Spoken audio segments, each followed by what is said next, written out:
Hello and welcome back to micro-teaching on medicine through time, and today we're focused on the Roman public health system. This should be a short video as we only have 3 focus questions we want to be able to answer by the end of it.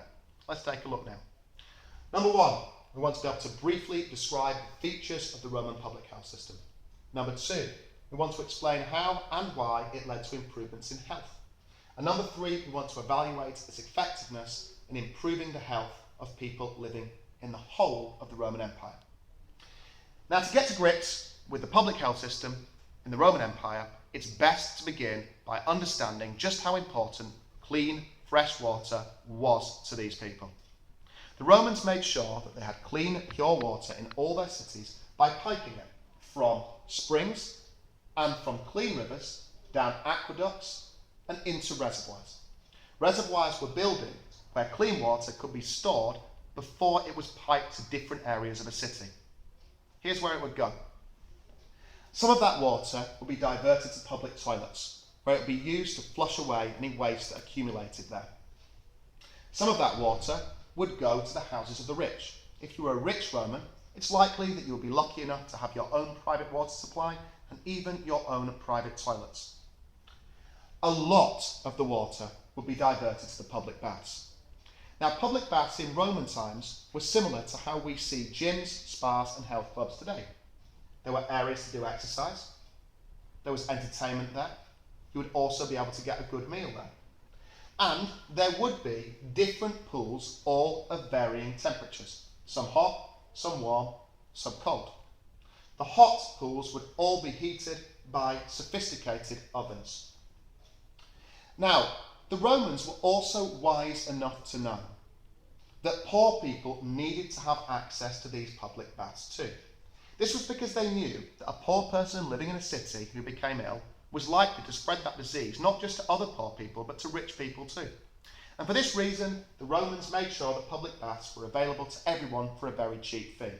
You might not get all the luxurious features, but you would at least get the basics.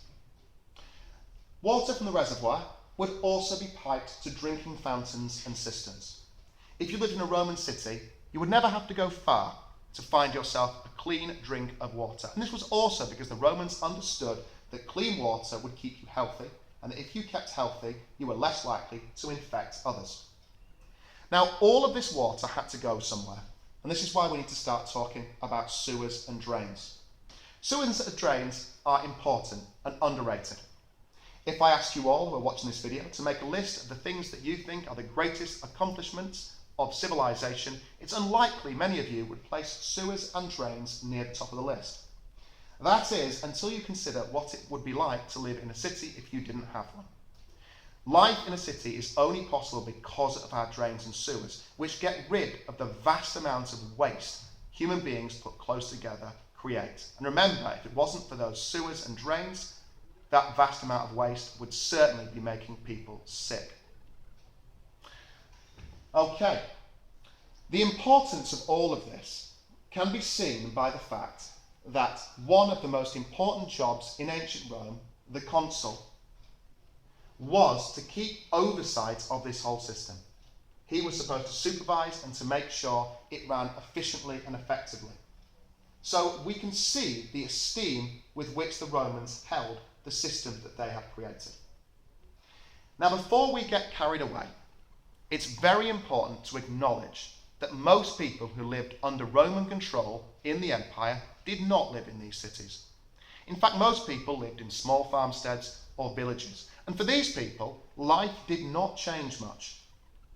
There would have been very few differences between your life, those of your parents, and those of your grandparents, and then even the ancestors before them. So you can see that the Roman public health system, while improving the life for some, did not improve life for the majority of people who were living under Roman control. And in fact, if you were unlucky enough to be living in a village that was downstream of a Roman town, things might have even been worse because of all of those sewers pumping waste into your drinking water. We're almost finished. Let's quickly review the focus questions, and then it is time to go. Can you now briefly describe the features of the Roman public health system?